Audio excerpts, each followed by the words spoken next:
Hi, so glad you're in the kitchen with Mom. Let's do a Mom Cooking School basic. Let's make homemade chicken broth. It's much easier than you think. I like to make my chicken broth in the slow cooker. It cooks slow and slow for about 24 hours. I think it makes the best chicken broth, and it's pretty easy too.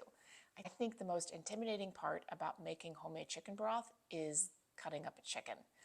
It was scary to me. I'm going to show you how to do it. Before I get started, I like to have everything ready to go. I've got my slow cooker and I have a bowl with a Ziploc bag in here because when I make chicken broth, you have a whole chicken that you're going to use, but you're going to split it in half. So you'll make 2 batches.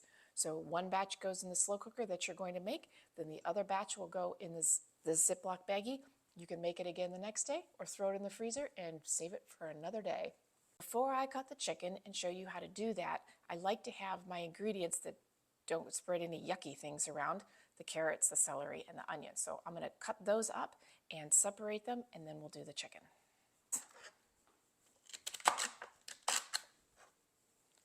I think the ends were looking a little rough, so I cut them off.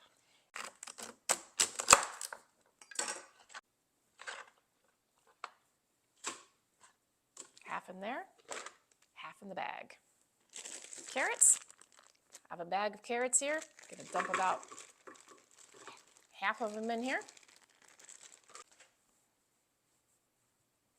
There we go. That looks about even. Now for an onion, but I do like to cut off the root end because sometimes there's dirt hanging out in there, and I don't want the dirt in my chicken broth. Before I cut a chicken, I do a damp dishcloth under my cutting board so it keeps the cutting board from sliding. You will need a sharp chef's knife because that's how we're going to get through the chicken.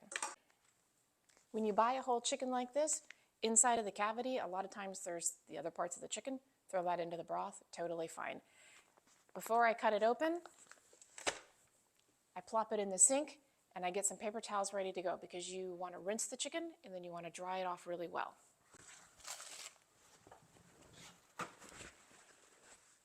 Paper towels. Over here in my sink, I'm just going to cut the bag and then I'm going to rinse the chicken off and plop it up here. Got my bird. There's that bag of stuff. We'll set that aside. And I'm going to give them a rinse. You want your bird dry when you cut it so it keeps it from slip sliding everywhere. All right, so I've got my dry bird here. I like to put him so I guess that's his backbone. It's on the bottom there because I find it easier to cut the breast first and then we're going to split him open and push down on that backbone. All right, so let's get started. Make sure you have dry hands. All right, so here we go. So we're going to cut down through here first.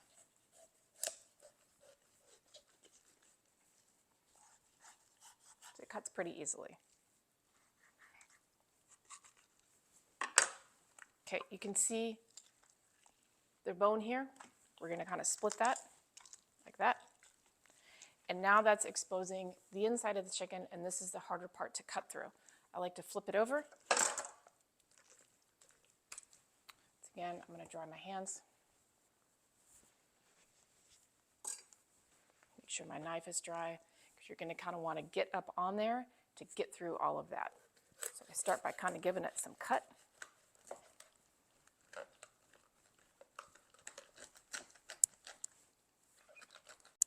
And I'm cracking it. There we go. Now we have 2 halves of a chicken. When you make your chicken broth, I like to cut off some of this extra skin because that's just going to make your chicken broth kind of fattier. So let's cut that off. So this looks good. We'll put it in the slow cooker here. Kind of nestle it down in there. And I've got my other one. He's got some fat. Let's cut that off. Good. Throw him in the bag. Now we'll get that bag that I had set aside. I like to take these innard things and just divide it up between the 2. Now we need to clean up before we do anything else. So there's some chicken yucky stuff here. So I like to get this all cleaned up and out of the way before I finish making the chicken broth. So for cleaning up, hot soapy water and a spray of bleach is what I like to do. Now before I spray anything with bleach, I do want to make sure that I'm taking care not to get it near the food, of course. Spray some of that bleach on a paper towel. Wipe the counter off. I like to follow that up with a wet soapy rag. Give it a dry. All right, let's finish this up. I'm going to add some parsley. Give this a rinse.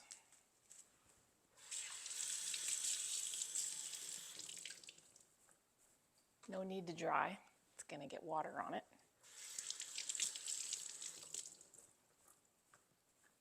Shove that one into this bag. Now this one is all done, so I'm going to seal this up and put it away. Chicken broth bundle ready to go. We'll throw in a couple more things and then it's ready to go. I've got a couple of bay leaves, and then I have a tablespoon of flake salt. If you use table salt, do not use a full tablespoon. That'll be way too much. You could at least cut that in half.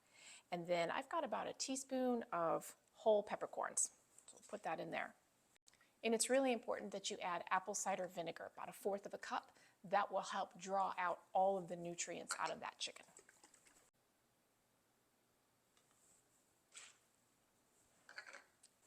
Now we'll add water. I'm going to fill this up all the way to the top. I'm using filtered water from my fridge. We'll put the lid on it. You can cook this for 20 to 24 hours. We'll come back and I'll show you what to do after that. Let's finish up our chicken broth. You will need some cheesecloth and some containers to put your broth in. You could use jars, whatever you would like. I like these deli containers that I just buy off of Amazon. They freeze well. First thing we need to do is strain out the big solids. So you'll need a strainer, and then you just scoop it out. Have a bowl ready. There are no nutrients left in all of this. It's now in our broth. Once you strain out the solids, it makes a lot easier to do the rest of it. All right, here's where you will need the cheesecloth. You'll take a piece. I have double-sided it, and then you put it in your strainer over a bowl. Then you'll scoop out some broth. Just pass it through.